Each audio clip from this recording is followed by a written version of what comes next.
Hi, it's Christine Daigle. I'm Jena Brown. And I'm JD Barker. Welcome to Writers Inc. So I got my daughter a bike yesterday. For the first time, I've been bugging her to try and get a bike forever. Like all her friends have bikes. Like we live across the street from the elementary school, and like it's so cool to see little kids riding their bike to school. And I'm like, don't you want to do that? She's like, no, I don't No. think so. She's got a scooter, she's got a skateboard. But like for whatever reason, she was like deathly afraid of bikes. And I finally talked to her about it, and she's like, well, they tip over. And like I explained to her what training wheels were, because like apparently she didn't know, and like she never really took a close look at like some of her friends' bikes and realized that they have little wheels on the back holding it up. So yeah, so I got her training wheels, I got her a bike, got her out there, and she for the last 3 or 4 days she's ridden it to school, and it's like honestly it's like the cutest thing in the world to watch her out there with her Oh, mom walking to school riding her little bike. So that's awesome. My son was afraid to ride his bike too. I remember when I took the training wheels off is when he was afraid. And I had to take him to like a little grassy hill at the park and hold him and let him go to get the balance for it. So oh he wasn't afraid of falling on the grass, but he was afraid of the pavement. My Yeah. son was the exact opposite. He was very angry that he had to have training wheels. He did not want the training wheels. He very anxious to be like, well, that's not how bikes work. So take those off. And it was like, well, can we just get used to the bike first for just a minute? Trading, it was a whole day thing for me because like we went to the store, we first we went to Walmart, then we went to Target, then we went to this store, and like she finally found a bike that she liked. So then we got the bike, but that store didn't have training wheels, so then we had to go back to Walmart, get training wheels, go back home. So it was like 3:30, 4 o'clock in the afternoon by the time, because then I had to break out the tools and get the training wheels on the bike, which Right. is a whole other thing. If you're, not that it's hard to do, but it's time consuming. And like I had to run inside, get this wrench, then come back outside and realize, oh, I need a different wrench. And yeah, so it was a project, but yeah, it's fun to see. And you had an anniversary, right? I did yesterday. Um, it was a Wednesday. So I guess not yesterday as we're recording this, but yeah. And so I decided to make ahi tuna for dinner for our anniversary. And my husband was calling it our tuna-versary, which if there is not something more romantic than that, I don't know what it is. So I think it'll be our tuna-versary every year Well, from like now on. one is paper, right? Like I forget which one. So which one is tuna? What year are you? 9 is apparently tuna. Nine is So tuna. Got it. Nice. Okay. Interesting. All right. I'm sure there's a Well, card for that. yeah. There's going to be now. I'm going to make one. All right. Well, Kevin is out. He is traveling. Jenna, you are going to do the news, right? What is in the news? I am. All right. Let's see if I can do this. All right. Penguin Random House dismisses 2 of its top publishers.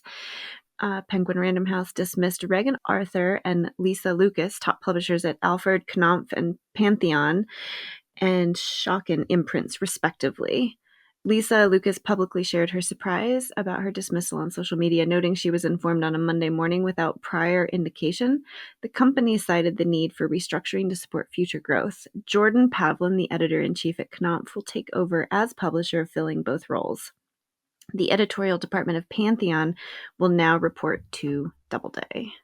So that happened. Yeah, this is the same kind of shakeup that we've been seeing. Like, I think they're just doubling down, and it's unfortunate. But like, if you look at this from a business standpoint, these are people that have been there for a long time, which means they're probably expensive, and they're being replaced with somebody that's probably a little bit cheaper and younger, to keep the Yeah. the machine going. Which doesn't necessarily mean that that's the right decision. I mean, in my mind, it's obviously the wrong decision. You don't get rid of somebody that's got experience just to save a buck, but I mean, that's got to be what they're doing. And it's sad. It is. I've seen this a lot with, I used to do business consulting a long, long time ago. And this is a very common thing that most consultants advise against, actually, because, you know, um, people like to look at the numbers of bottom lines and it's like, well, it's this salary and it's this, but there are so many intangibles that go with that experience and that higher paycheck. Sometimes not, but for the most part, you can't necessarily equate, skills and experience and all of those things with, a number. And sometimes, the truth is you just got to take the hit on the P&L to write out whatever trend is currently happening in the market. And, you know, a lot of businesses don't like hearing that, but that is the truth. And, you know, they save $1 in the short term, but then, you know, when trends change, they're often behind because they don't have, you know, the skills and the experience needed to pick right up and keep going. So I don't know the exact details on this, but I'm always skeptical when I read things like this of like, was that really the good move, or are you just trying to save $1? Yeah, and editor turnover in publishing, especially because it's such kind of an apprenticeship-based model, right? There's no real school you can go to learn how to be senior editor. That comes from experience.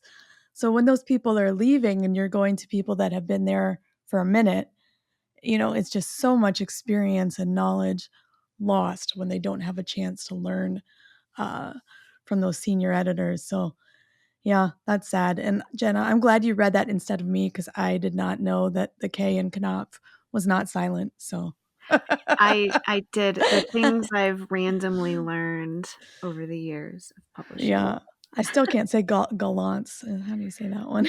Gallants. Well, this to me feels like a very temporary fix. It's gonna, you know, it's almost like, you know, having a boat that's sinking and bailing the water out, but not plugging the hole. You know, and primarily for what Christine just mentioned, I think, you know, they've got younger people who would learn from those older people that are there. That experience trickles down, and that keeps the, you know, if you've got a nice rounded, you know, diverse group, then, you know, that experience is there across the board. But when you start chipping away at, you know, that experience, now you've got nobody that really, you know, has a handle on what's happening. And, you know, it's going to progressively become worse. Like, this is the wrong way to right the ship. I keep pointing my finger back at Simon & Schuster. I love everything that they're doing, and the fact that they are making some drastic changes.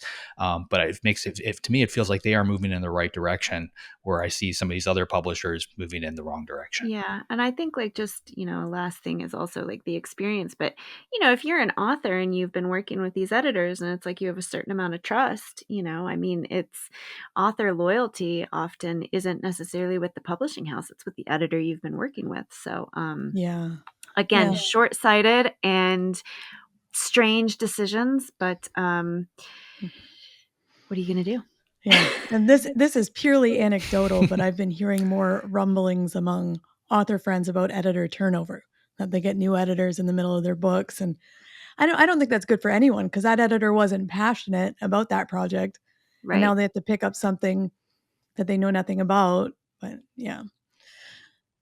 Yeah, we've talked about that too. I mean, if you're listening to the show right now and you're, you know, about to sign with any publisher, make sure you've got some way to get your rights back if your editor goes, or some type of transition happens there. Because I've seen many books die at the publishing company just because the editor is gone and there's nobody left to champion it. And if you don't have some kind of out in your contract, that book can sit there in limbo forever. So in my contracts, I give them a certain, right, when I had them, I gave them a certain amount of time. They have to publish, you know, within 13 months or whatever of its signing, or something, to make sure that you can get those rights back if, you know, something goes sideways. Good to know. All right. Scarlett Johansson says she is shocked and angered over new ChatGPT voice. Scarlett Johansson's lawyers are demanding that OpenAI disclose how it developed an AI personal assistant voice named Sky, which Johansson claims sounds uncannily similar to her own voice. OpenAI demonstrated the Sky voice, which many compared to Johansson's in the 2013 film Her. OpenAI CEO Sam Altman, a fan of the film, invited comparisons by referencing it on social media. Johansson was approached multiple times by Altman to license her voice for the AI, which she declined. Johansson then expressed shock and anger over the voice similarity and emphasized the need for legal safeguards around the use of creative work to train AI. OpenAI has since paused the use of the Sky voice, claiming it was based on another actress's voice and not Johansson's. More nefarious goings on with OpenAI. I was following this on X, which it was interesting to see what people were posting about it. But Sam Altman, when this came out, just posted her. That was his tweet, just one word. And then, you know, just to be clear, this wasn't a cease and desist from Johansson's lawyers. They just wanted more info about, hey guys, how did you do that? And then they're like, oh no, we're not doing that anymore. Right, which seems to be their go-to move. Like, Yeah. oh, books? What books? We deleted that and we fired everyone. And no, you can't have any information about anything that we've ever done ever. Goodbye. Stop calling Yeah. us. Oh no, we just won't use that voice, but no, you can't have the information. So I mean, the only reason I kind of sort of believe them on this when they say that there was another actress that, that sounds like her that was used is because of the training process. From what I've heard, they've got like a huge amount of stuff that they have to read in order to capture all the data they need in order to duplicate, 100% of a voice to use it in a conversational state. So for them to do that with Johansson, they would have to basically take her entire film catalog, any audio that she may have done. A lot of actors and actresses, they do audiobooks, so that may be out there. So it is possible to do it, but it would be a lot more difficult to do it with Johansson's voice versus actually hiring an actor to create it from scratch. So I think what really happened here is Altman said, I want somebody who sounds like Scarlett Johansson. And that's probably what they did. I think that's true. I believe you, it was a different actor, but I think the intention was very much for it to sound like Johansson. Yeah, well, and especially with that tweet. her. Yeah, you're definitely priming people to believe that was Scarlett Johansson, which again just feels a little, a little don't look behind the man in the curtain. I want my AI to sound like Morgan Freeman. I trust Morgan Freeman, so if my AI sounds like him, I think I'll feel a little bit more comfortable. I don't know who I would want my AI to sound like. I'm going to think on that. Yeah, I don't know either. Well, that's probably coming too, right? A lot of, famous voice actors or, people that just have that type of voice, like they're going to license their data to these things. It would be a very easy model to create. We're going to pay you X dollars for your voice. Like they know exactly how much of it's being used. And they're all looking at this. I saw another article. We don't have it here, but they're about to roll out some changes to Alexa to basically mimic, what's been going on, because right now it's very behind, when you compare it to this. Like you can sit there and you can literally talk to your phone and it will answer you. It seems to have emotions. Like it's, huge leaps and bounds ahead of what's in our house right now. The biggest problem that I've heard from them is the processing power that's involved. It's expensive to do that. So to make that shift for somebody like Amazon on every device that's out there, they can't just flip that without somebody paying for it. And it sounds like they're going to go to a subscription model, which is a whole other ordeal. Wow. Okay. I know you talked about your CarPlay freaking you out. My CarPlay freaked me out this week. So for my job, I go to a different location every weekday, and it has started coming up on the maps with my location by day of the week where I'm driving with and I have never put that in there because I know how to get there. So it's like, oh, is this the location you want to drive to on Thursday? And I'm like, you're scaring me, CarPlay. That's all. That's all I'm going to say. Yeah. Start chewing wires under the dash. Okay. Next. Yeah. All right. Well, on that alarming note, A24 strikes landmark deal with publishing house Mack to distribute books in stores worldwide. A24 has struck a significant deal with independent publisher Mack to distribute its books in physical stores worldwide. This marks the first partnership of its kind between a film studio and a publishing house. Starting in September, A24's books will be available in bookstores across the US, Europe, and Asia. Previously, these books were only available through A24's online shop. A24 launched its publishing division in 2019, focusing on screenplays and original concept books. Notable releases include hardback screenplays of films like Moonlight, The Witch, and Ex Machina. That's cool. Yeah. So when I read this, my first thought was why aren't I doing that yet? Because I've got my own imprint. I've got the ability to put these out. The only thing I'm curious about is is there actually an audience for this? Like how many people are actually buying these? Because if it's not worth printing 5,000 copies of the screenplay for The Witch, to me, it's not worth pursuing that particular business model. Yeah, that is interesting. I don't know. I know that novel tie-ins tend to be pretty, Star Wars has them, Star Trek has them. Well, these aren't tie-ins though, right? They're publishing the screenplays. Both. And original concept books, they also said. So I'm assuming that those are tie-ins to the movies they're doing. Or maybe they're just, doing their own horror, which is kind of interesting because that I do think a genre that while publishing is getting slightly better at having more horror books, it's still very underrated, I think. Yeah. I just thought this was so neat. I didn't even know this existed. So when I read this week, I'm like, that's cool. And I think hopefully I'm not misremembering that because sometimes my brain fails me. I think there's original like art with it, maybe with some of the that's screenplays, cool. which, I am a total, I don't know what the word is, but I am a sucker for that. I get all kinds of special editions of authors I like that have pair ups with cool artists. So if that's something they're doing, I need to check into that and see what's going on. That is pretty cool. There's a market for it. I just feel that it could be niche. Like I've got a bunch of journals from Seven, which it's copies of the stuff that the writer from Seven actually wrote in notebooks. Which they That's like so the ones in cool. the films.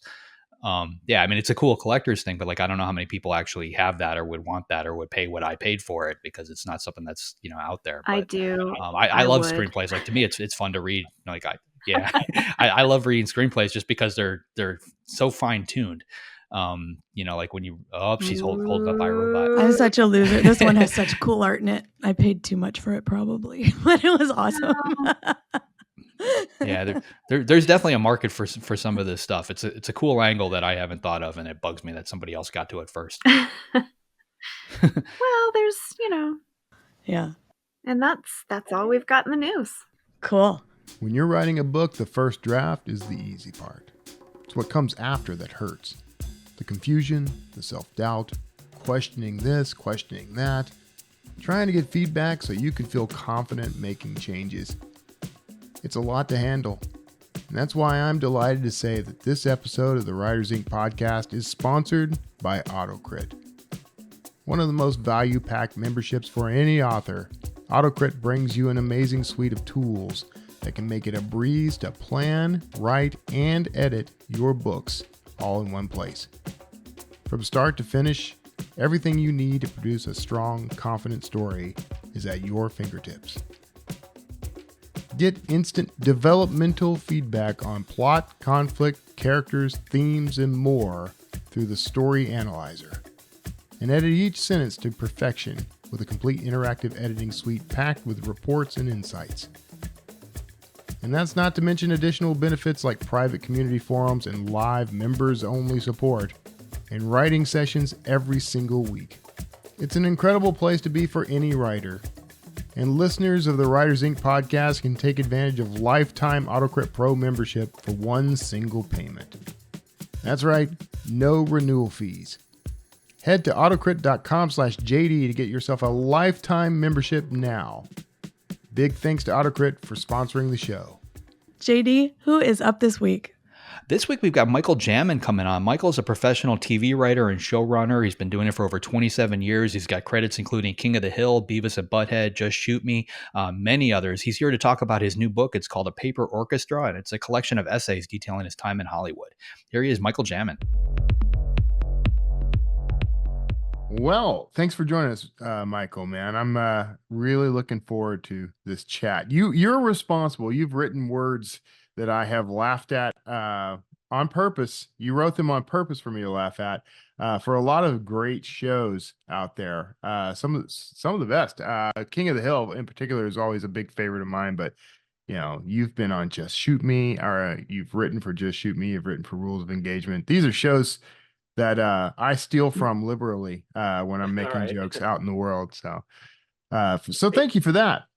Yeah, but now, glad to have you here. And now you're transitioning into, you've written a book of essays. Another big favorite of mine, by the way, is I read a lot of essays. I don't know why. Just fascinating to me. So I do want to talk about the new book. But we're going to dip a little bit into like that transition, because that's a weird transition. Most people go the other way, or most people dream of going the other way. What was that like? Well, I think, I've spoken about this in the past, but I'm a TV writer for 28 years. And I think people are surprised to learn that as a TV writer, I don't write what I want to write. I write what people pay me to write, or I write what I think I can sell.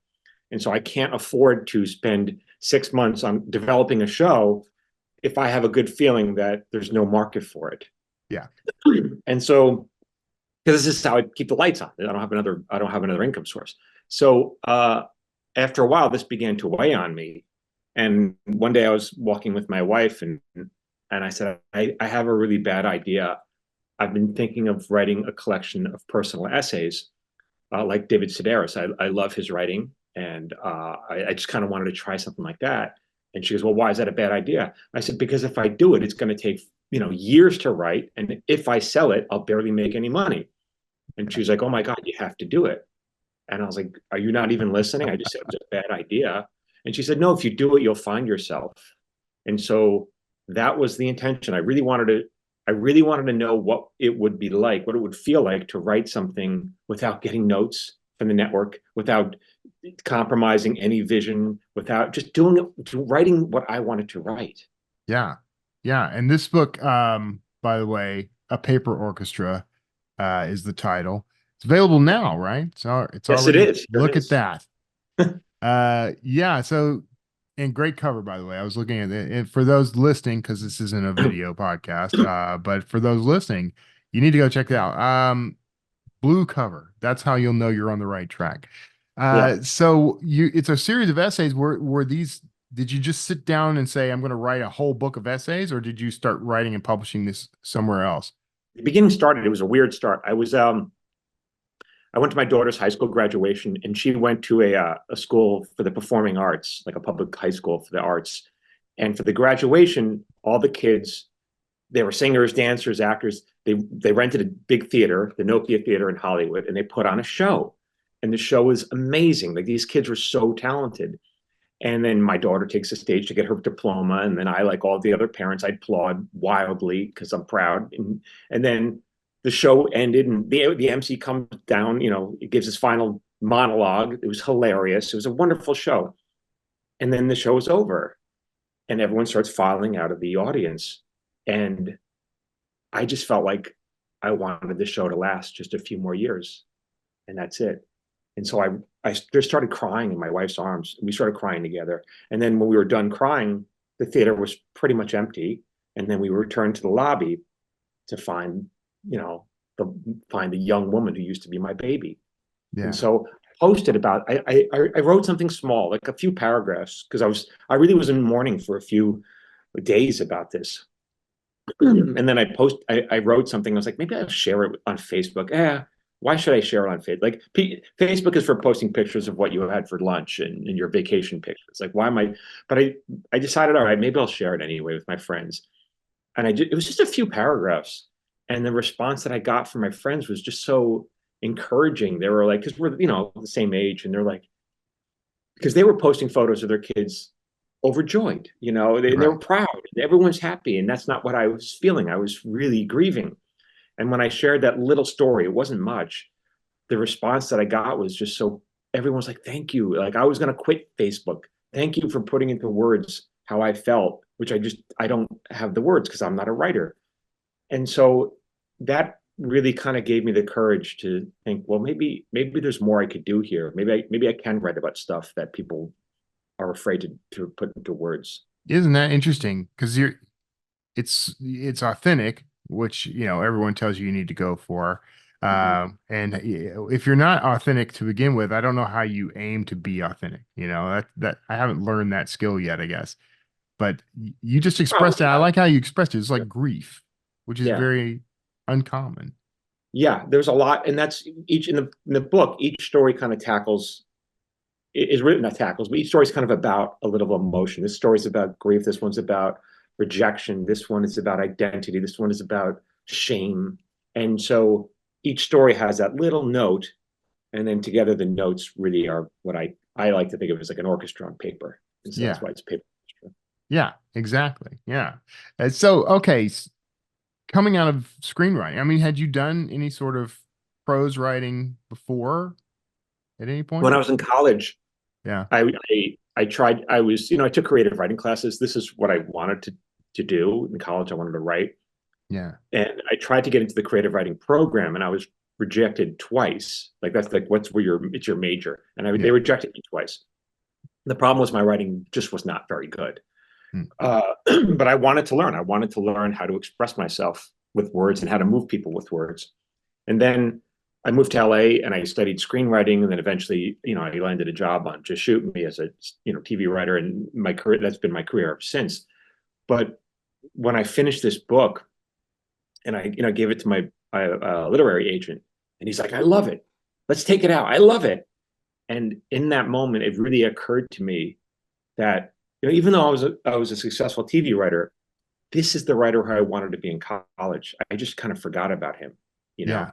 And Yeah. it really was this wonderful validation of, I was very grateful. Like I could feel like my 19-year-old kid me being grateful for having done this. Yeah. So do you think, I mean, clearly your screenwriting experience had to have helped shape that writer. Like, in what ways do you think that happened? Like, where was the pivot? Because I don't believe you when you say you weren't a good writer. And but I wasn't. I really, that's why I got into the program. I mean, they felt the same way. I didn't know how to take what was inside me and express it. But one thing I've learned over the years from, like, when I write TV shows, I'm imagining the viewer, they got a remote in their hand and they're ready to turn the channel. Right. And so when I was writing the book, I'm imagining the reader thinking, there's got to be something better that I can do. So I'm constantly writing with the reader in mind. Like, how do I keep them engaged? How do I keep them to get them to turn the page? And so there's a lot that I took from TV writing and screenwriting that I applied towards, writing these kind of stories. But it definitely helped. But it's different writing. It's a little different. That's something I know our audience is primarily is going to be mostly writers. Are there lessons that you can boil down for them to accomplish that to get that reader to turn the page? Anything you can impart? Well, that's the goal. Like, that's the goal of any, people say, how do I know if my story or my script is any good? Yeah. And that is, the answer is really, you give it to somebody, and anybody, your mother, your father, whoever you trust, and you say, read it. And they're going to say, what do I know? I'm not a literary agent. And you're going to say, yeah, but you're my reader. And the answer is, give it to them to read, give them a week. When they come back, what do you think? And they're going to say, well, I like this part, or I like that part. Like, that's not good enough. They have to they have to love the whole thing. And what you're going to ask them is, when you get to the bottom of the page, did you want to turn the page? Did you want to find out what happens next? Or did it feel like a homework assignment? And if it felt like a homework, did it feel like a homework assignment or a gift?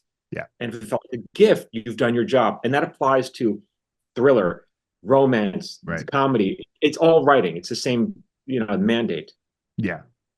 So you is that your group? Is that your ideal readers, the ones that you use to weigh everything out? It's like your family and your wife and that bunch? Oh, the only one who gave me any notes on this was my wife, and she was an actor. When I met her, she was an actor on Just Shoot Me, and so we've been together a long time. And I trust her opinion, and she was always pushing me to just go a little deeper. And sometimes I give her a story, and she's like, this is no good.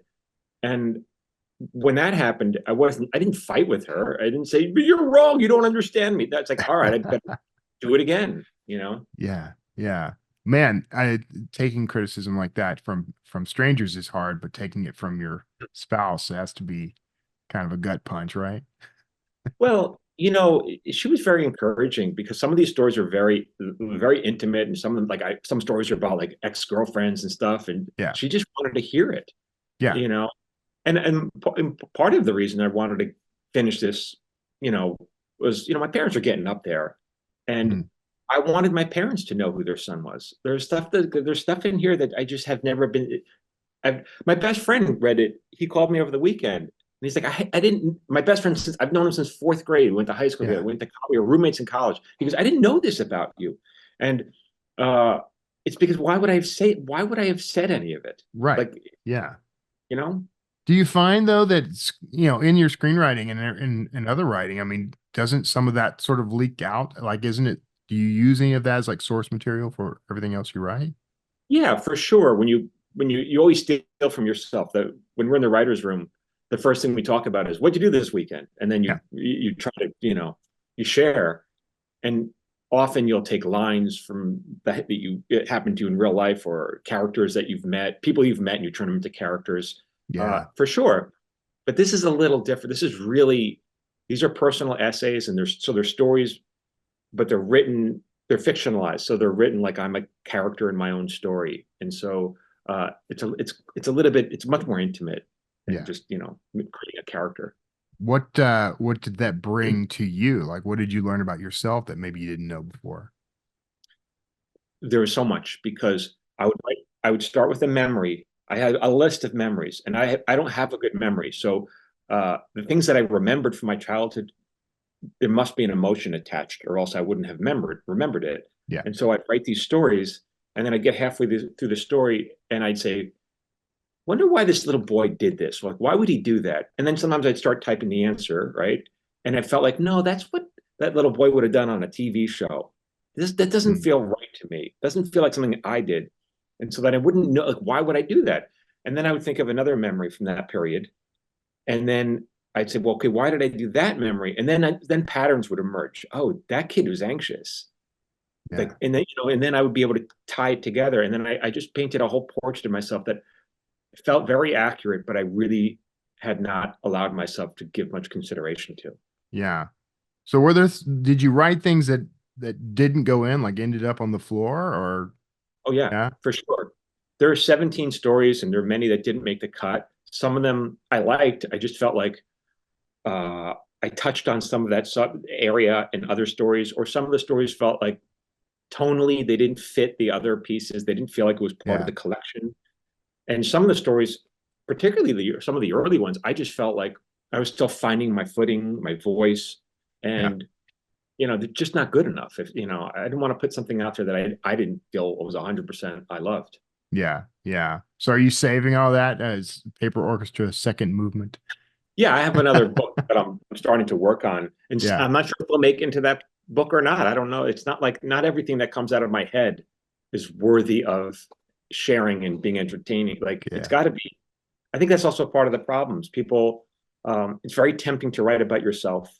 It's not a diary. This is not a diary. I have to entertain you. I have to keep you invested. It's not for me. It's really for you. Yeah, yeah. But so they are all fictionalized, you said. Everything. Yeah.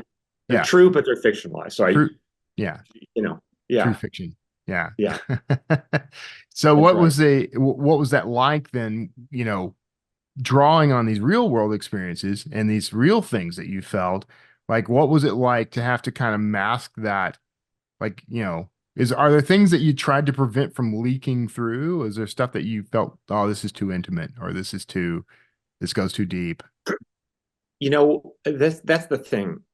Because I also perform these pieces like as part of a one-man show. And my biggest concern, because I'm a TV writer and I'm on social media. Hey, I'm a TV writer. My biggest concern was writing a book that would be read by people, and then people would say, "This guy thinks he can write." Like that's right. That would have hurt. And so to me, that's much more like, in order to convince you that I know how to write, I really have to expose myself. I have to share. I have to be willing to be judged. I have to share parts of myself that are not comfortable. And that's the job of the writer. And to me, I'm much more concerned about you judging me as a writer than you judging me as a person. Yeah. Yeah. Where is that line though? Like, because sometimes I'll share things. There's a worry that I'm sharing too much, Yeah. Well, that's a good point. Yeah. Yeah. To me, because I thought about that as well. I thought, because there's sharing, then there's oversharing. Yeah. And oversharing is when you make your audience or your reader uncomfortable. And sharing is when you make yourself uncomfortable. Oh, okay. I like that as a distinction. That's the line I had. Yeah. There's the bumper sticker right there. Yeah. So that's okay. So you've got all these things put together. Let's talk a little bit about the mechanics of this, because a lot of the writers who tune into this, maybe they're looking for that traditional deal, so where did you start? Did you already have it sounded like you already had a literary agent. Well, I got more agents than you know. So I got I got a TV agent, I got a film agent, I have a manager. But for this, I needed to have a book agent. And then I reached out to my TV agent. I was like, hey, do we have a lit guy? And he's like, yeah, he's in New York. You want a meeting? And I'm like, yeah, I want to talk to him. And so we arranged a phone call. The guy's got to take my phone call because I'm a client at a big agency. So he's got to take the call. And then what's that? That's handy. Yeah, well, but they don't have to represent you, but they have to take the No, but yeah, getting the call though. Yeah. I'm Yeah. sorry, go ahead. That's okay. So then I reached out to him. I told him what I was up to, and he said, "Okay, well, send me a few stories." So great. I had probably 6 written. I probably sent him 3. Yeah. And I emailed them off to him. Did not hear a peep out of him for 6 months. This is how long it takes. I mean, because they got they're reading other people. They got things to do. Exactly. And but all this time I'm like, I don't care. I'm writing the book for myself. I'm going to finish the book. I'm going to continue writing the book. And then about 6 months later, I hear back from him. He goes, "Oh my God, I'm sorry it took so long. I love this. Do you have any more?" I go, "Yeah, I'm almost done. Give me a few more weeks. I'll send you the completed manuscript." And so that's how that began. Yeah. And then we shopped it. And what I got back, the feedback that I got back, like maybe we sent it to like 20 or so publishers, and then 6 were seriously interested. And 6 said, and of those 6, I got, actually, I printed it out.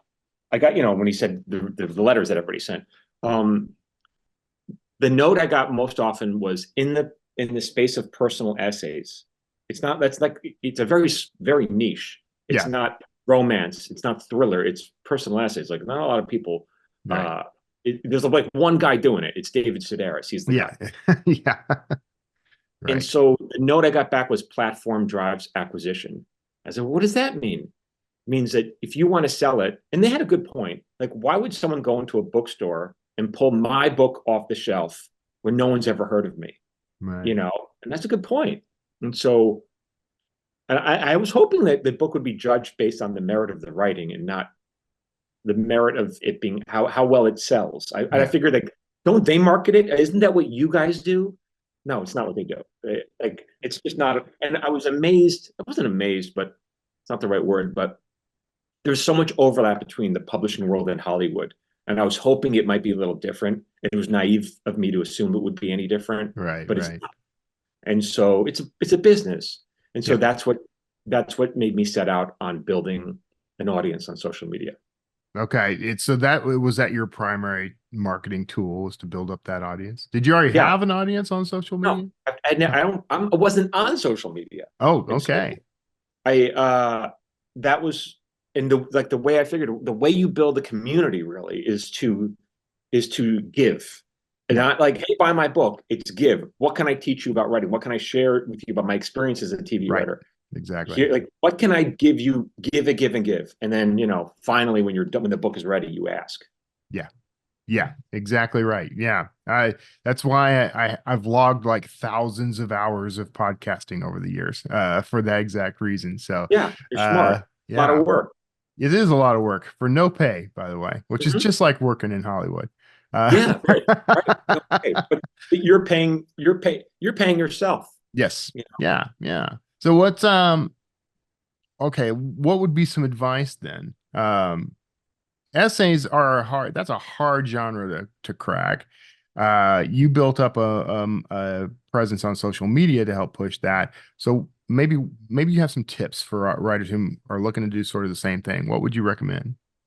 Well, first, like, I don't even like the genre called personal essays, because it sounds like, who wants to read an essay? It sounds like high school. Yeah. And so, I do. I like to read essays. You're the only one. I mean, I'm that nerd. Yeah. I mean, I appreciate that you do. I like it too. I feel like it's very intimate. It's like this. I feel like the stakes are higher, because in fiction, if you ever get sucked into the work and you think, oh, what's going to happen to this character? Is she going to fall off a cliff? At some point, you can say in your head, yeah, but it's just made up. It's okay. Everything's going to be fine. It's just made up. Right. But with the personal essays, I feel the stakes are higher because the person's real, and the person's real. And so, to me, I think I just find it more interesting. And also, people are worried about AI taking writing. Is AI going to do all the writing? AI can't. What I'm writing is AI proof, because AI cannot get into my head and recall my memories and write it in such a way that it's about. It can't do it. It can do other things, but not that. Right. And so that's not what you're asked, though. But that's my answer. That's good. That's a good answer. I think so. Yeah, the AI has come up a lot. We've got a little drinking game around the whole thing. So most of us are wasted pretty much all the time at this point. But uh, you're right. I think the point you're making there, allow me to clumsily summarize here, but you're saying AI couldn't take the place of you because what we bring as writers is that internal experience, that Yeah. lens that we use to see the world. Yeah. Yeah. Yeah. All right. Well, so the book is a paper orchestra. In the tradition of David Sedaris and Neil Simon dipping back into that well. Yeah, I know. A long Yeah. recall. So sounds like it's an amazing book. I think everybody will love it. And I'm gonna go follow you on Twitter now that I know you have a growing. I'm not very active on Twitter. I'm more Where are active you? on Where are you Instagram. staying? On I'm Instagram? mostly on Instagram and TikTok. I'm very big, but Instagram Yeah. and Facebook. Twitter, I can't. Twitter's I too just. short. Yeah, I can't do TikTok, man. I don't know. Yeah. I just can't. There's something about it that just sets my teeth on edge. But Oh, Instagram, well, maybe I should get back to Instagram. I don't yeah. know. I don't know. All right. Well, thank you for taking the time to chat with us. I'm glad we had this opportunity. I know our listeners are going to be glad of it. And everybody can find you where at michaeljamin.com, right? Is that right? Yeah, my website's michaeljamin.com, and all my social media handles are at Michael Jamin Writer. Excellent. All right. Well, thanks, Michael, for talking to us. Yeah, thank you for having me. Okay. So Michael said as a screenwriter, he wrote what people paid him to write, not what he wanted to write. And that this is the writer he wanted to be. He just forgot about him. And I thought that was so interesting. Yeah. Have you ever forgot about the writer you wanted to be? Either of you ever had a writing job that was like an actual job? You know, like I've worked for newspapers and magazines and stuff Yeah. like that where you get assignments. That's what I do now. Yeah. Okay. Yeah. Yeah, that's different. You know, like that to me, that was work. You know, Yeah. like, and then I would go home and I would write fiction because that's what I did for fun. So I get what he's saying. I mean, you go in and you do the day job, you know, because you're capable of forcing those words out of your brain, but that doesn't necessarily mean it's what you want to be doing. Yeah. I do a lot of writing in my job. Yeah. I do think it helps though. Yeah. I mean, it's all like I feel like it exercises a different part of like the writer brain. So it's sort of like, you know, if you think about like fiction is like one muscle group and like doing something else is a different type of muscle group. And you know, I think it all helps get it going. And sometimes I feel like, you know, when I have to force myself to write something else, it sort of like unlocks everything and it makes it easier to transition into the fiction writing at the end of the day. Because I'm kind of already like in a word flow, if that makes sense. Sometimes it's the opposite, but sometimes it's very helpful. Yeah, no, I think you're right. Like with my nonfiction stuff, well, I mean, I write a lot of reports for my job. And with the brain computer interface stuff, there's a journal coming out that, you know, my colleagues are like, oh, you should write an article and send it to that paper. And I'm like, oh, but I don't want to because that's not fun. It's academia, but I should. But I do find that the kind of writing, like the stuff that I'm doing for work, is different. I can come home and write fiction and I'm not drained. You know, I'm re-energized by writing fiction. So I totally get that. You went from fiction to nonfiction, sort of. Yeah, well, I'm writing for Rolling Stone right now on the side. Yeah. So I'm kind of getting a taste of what I used to do. And yeah, honestly, it feels almost like I've got homework. You know, like I've got an article and it's due on this particular date. And, you know, it's cool that they're letting me do basically whatever topic I want, but you know, it's different from the fiction. But I get what Jenna's saying too. Like, I think it all exercises. It's almost like having a leg day and an arm day, you know, when you're going to the gym, it's different muscle group. Yeah, a little bit different. And sometimes, I mean, I found, cause I write all over the spectrum. I write about, you know, brain health and productivity. And then I do like compilation lists and true crime summaries. Like I'm all over the place, but it's surprising sometimes where like ideas will come from, or, you know, I'll be working on, you know, like a productivity thing. And I'm like, oh, that would actually be a really good thing to include in this character. And it's bizarre, but it really makes a lot of sense. And so I don't know, I just lean into it. I also like deadlines. I really like deadlines. I know I'm strange that way, but they really You're weird. I know, I love Very them. I strange have one a for sure. really hard time without them, actually. So, yeah. I like deadlines. But do you set too. deadlines on the fiction? I do. The problem though is because I don't have an agent yet, working on that diligently. But so I think some of the problem is that like there's a part of my brain that's just like, I mean, you can set this deadline, but like nobody cares. Nobody cares if you turn it in. Whereas, you know, I have to send an email to my editors, like, or I have to post, you know, Yeah. on a website at a certain time, at a certain day. And so there's no getting around it. And I think, like, unfortunately, maybe I'm too smart for my own good. And I'm like, well, You know, if it's you want to just do for a you. contract that you have to pay me money if you don't hit a deadline, I'll sign up for that. So just Oh. let me know. Ooh.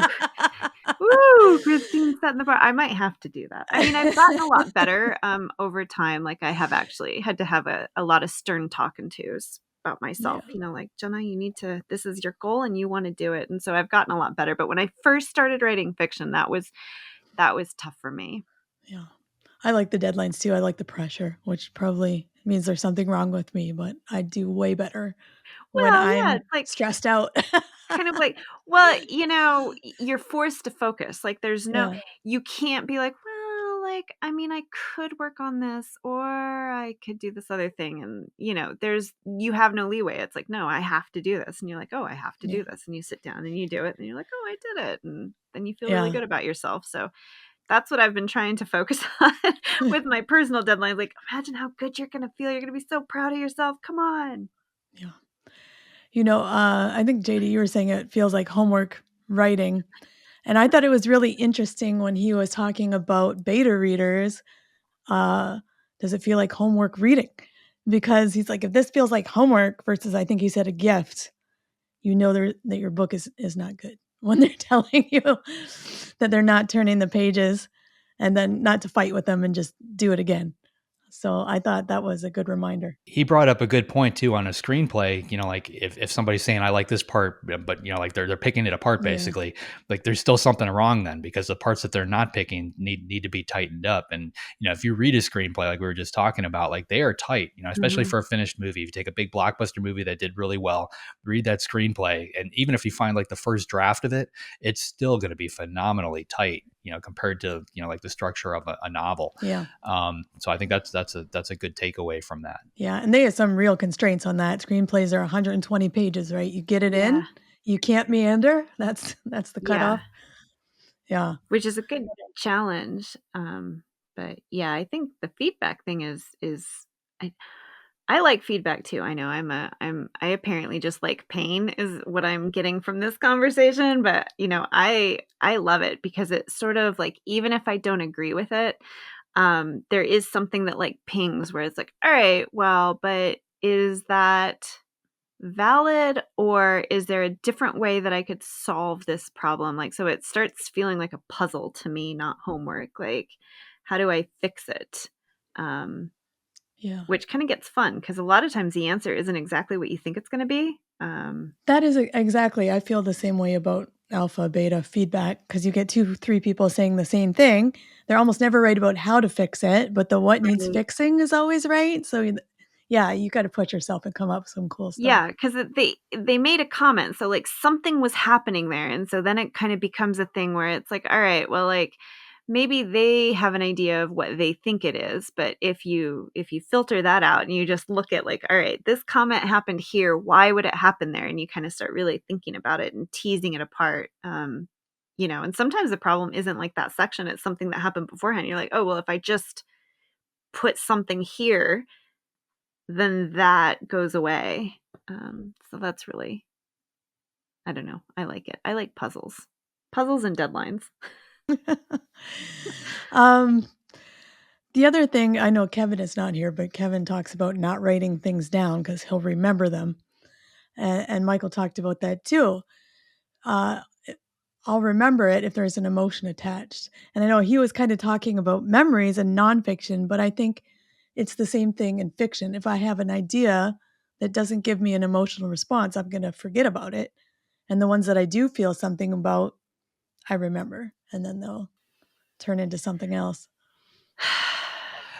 I read something years ago about Albert Einstein where he wore the same clothes every day, the same outfit, because he didn't want to put any conscious thought into what he was going to wear that particular day. Like he felt there was a limited amount of brain power and he wanted to really focus that brain power. And he wrote everything down. Like if it was something he could get out of his head by writing it down and revisiting it later so he could forget about it for a little bit, he would do it.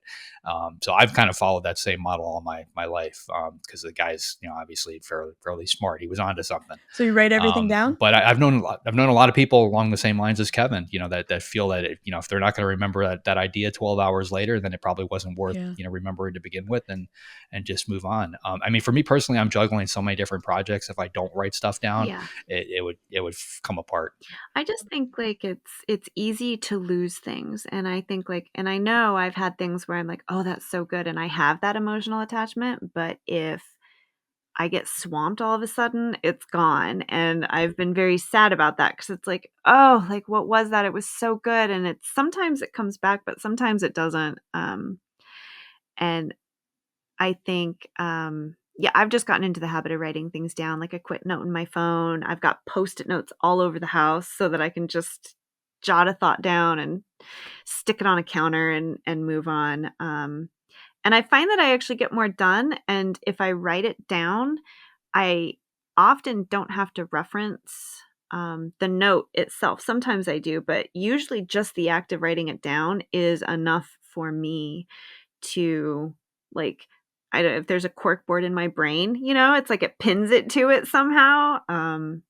I have no idea if this is true, but I did read somewhere that when you write something down, you repeat it 5 times in your brain when you're handwriting. And so I don't know if maybe that has something to do with it. It lights up a different part of your brain. I don't know about the 5 times thing, but it definitely activates a different part of your brain when you're handwriting. So that usually I've tried to get in the habit of doing that. And I've got little notebooks and things everywhere just to kind of, if I'm thinking it and I want to keep it, I just make a note and. Yeah. And I will not go on to my diatribe about why we should still use cursive writing because it accesses a different part of our brain. But anyway, moving on. I can't not well, my handwriting is atrocious, but it's like half cursive anyway. It's just so much easier. Like who has time to print? They don't teach it now. My son can't read my cursive because he was never taught it. So if I want to write something down that's a secret from him, I write it in cursive, give it to his dad. My son got in trouble for teaching himself cursive, and I had to go to a parent-teacher conference for it, and was like, "Are you kidding me right now? This is a productive use of your time." Your child is using the forbidden text. Yes. I know, basically. Must be punished. Oh, I love those. And my son got written up in kindergarten for saying, "I like to eat stinky worms." And I was like, "For real? We're going to die on this hill?" Okay. Right. Yeah. Of all the problems in your day, this is the one you had to hone in on. All right. Okay. All right. I see where you are in your life. Oh my gosh. The other thing I just wanted to touch on, and I know this is more important in nonfiction, is the feedback he got from the agents that didn't want the book, that platform drives acquisition. So then he got on social media, built it up, is talking about building a community to give. Nonfiction, I think that's important. I'm not so sure that's as important in fiction. I don't think so. I mean, I think it doesn't hurt, obviously. I mean, there are countless examples of, popular booktubers and bookstagrammers over the years who have gotten agents and gotten published, which can certainly get you your foot in the door, but you still have to write a decent product. And I think with fiction, that's the more important thing at the end of the day is the story you're telling. And so you don't need a platform to do that. I can tell you they've been having this argument for forever and ever. So back in the 90s, I ghost wrote a memoir for a very famous actor who was an A-list actor, and I'm not allowed to say the name because of the NDA. But he received an insane advance for this book. And I wrote it. The book came out and it fizzled and died. Like, didn't hit anything. Nobody cared. But like they paid all this money because they felt that he had a platform. And I feel like they've carried that logic through over the years. Like that, fame as a platform has kind of evolved into social media as a platform, or this is a platform. But like they don't really know what the correlation between that platform and sales actually is. But they will still ask you, if you walk through the door and you're looking for an agent right now, your agent's going to ask you what type of social media presence you have. I can tell you every agent, if they read a manuscript or a query letter that they like, the first thing they do is they jump on Google and they see what comes up. And if nothing comes up, that's a problem. If the wrong thing comes up, that's a problem. So you want to try and control that message. So I think to that extent, it's worth doing. It doesn't necessarily hurt you, like you said, to have any type of presence out there. But if you can fine tune it, all the better. I need a VA. Yeah. Okay, awesome. So JD, who is up next week? Next week, we've got Ellery Lloyd coming on. Her last novel, The Club, was a New York Times bestseller and a Reese's Book Club pick. She's back with a new mystery called The Final Act of Juliet Willoughby. So Ellery is actually a pseudonym for a husband and wife writing team. They're going to basically explain their process and how they managed to crank out novel after novel working together. I find this fascinating when a husband and wife can do this, which is one of the reasons why we booked them. But Ellery Lloyd, really two people. This is going to be good. It's a really interesting interview. So we'll have that next week. Ooh, I'm excited. If you'd like to be notified as soon as new episodes publish, make sure you go to writersincpodcast.com and sign up now. We'll see you next episode and have a great week of writing. Thanks for listening to this episode of Writers Inc. Access the show notes and leave a comment at writersincpodcast.com.